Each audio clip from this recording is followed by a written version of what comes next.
Вы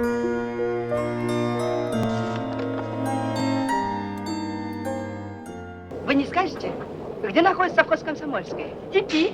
Да? А далеко отсюда? Нет, километров 60 будет. Вы не туда? Туда.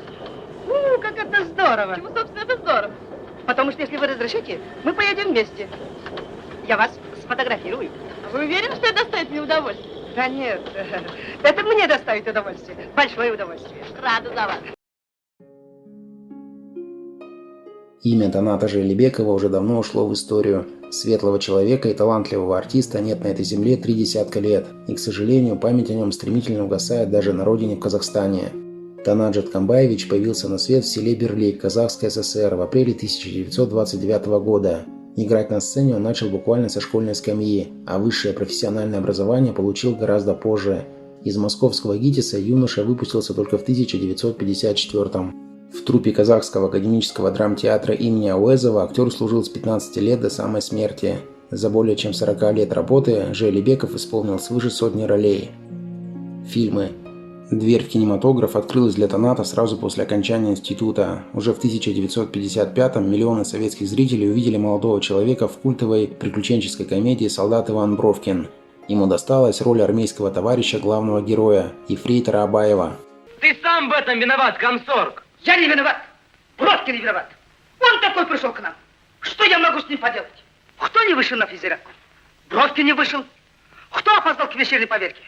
Бровкин опоздал. Кто выходит без команды из строя? Опять Бровкин. Он думает, что его в комсомол за гармошку приняли. Ему за гармошку все прощается. И я говорю, что все прощается. Неправильно прощается. После яркого успешного дебюта в карьере артиста наступило некоторое затишье. В кино его приглашали, но предлагали преимущественно участие в эпизодах. Так, во второй половине 50-х годов в образе парикмахера он появился в комедийной ленте «Наш милый доктор». Поскольку эти волосы являются шерстью... Кстати, короче. Пожалуйста. И могут быть использованы, так сказать... Короче. Короче? Короче невозможно. Ты что наделал? Ты что настриг? Вы же сами просили. Короче. Я и... Тогда же режиссер Иван Лукинский принялся работать над продолжением истории о похождениях незадачливого Бровкина. Персонаж актера Мухтар Абаев перекочевал во вторую часть проекта под названием «Иван Бровкин на целине». Но теперь это был уже не юный ефрейтор, а честный, трудолюбивый и жизнерадостный работник Оренбургского совхоза «Комсомольский». Она идет. Любаша? Какая там Любаша? Ирина идет. Ну давай, встречай. Видишь, я не могу. Я больной. Самый больной теперь я. Эх, только ростом не вышел. А зачем ты рос? Зачем? Мне не нужен. Ирин нужен. Девушки ничего не понимают. Они только высоких любят. Следующую заметную роль Желебеков ждал 10 лет. В 1976 году его героем стал спортивный администратор из научно-фантастической ленты «Бросок» или «Все началось в субботу». Основой фильма послужила повесть Кира Булычева. Резко изменилась игра команды. Сарсенбаев уже принес 8 очков. Вот мяч снова у него, он проходит краем, получает мяч. Да, получает мяч, бросок! Почему раньше не выпустили?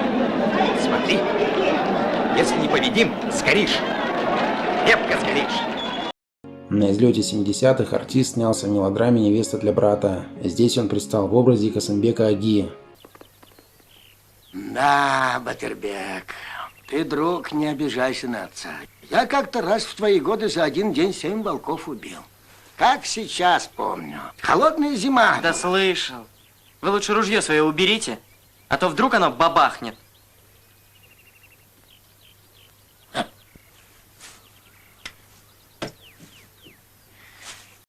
В последние годы жизни Танат Жаткамбаевич появился еще в нескольких картинах, выпущенных Казахфильмом.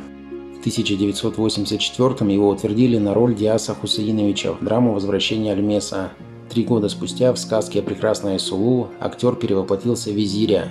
Начиная с 70-х годов прошлого века, Желебеков плодотворно трудился на республиканском радио и телевидении. Помимо работы ведущего, он стоял у истоков создания популярной юмористической передачи «Тамаша», выходившей в эфир на протяжении 30 лет. В семейной жизни мужчины все обстояло благополучно. Актер был женат, воспитывал детей, а потом и внуков. В июле 1989-го Танаджет Камбаевич перенес операцию, а уже через 10 дней его не стало. Заслуженного артиста Казахской ССР предали земле в Алма-Ате на кладбище Кинсай.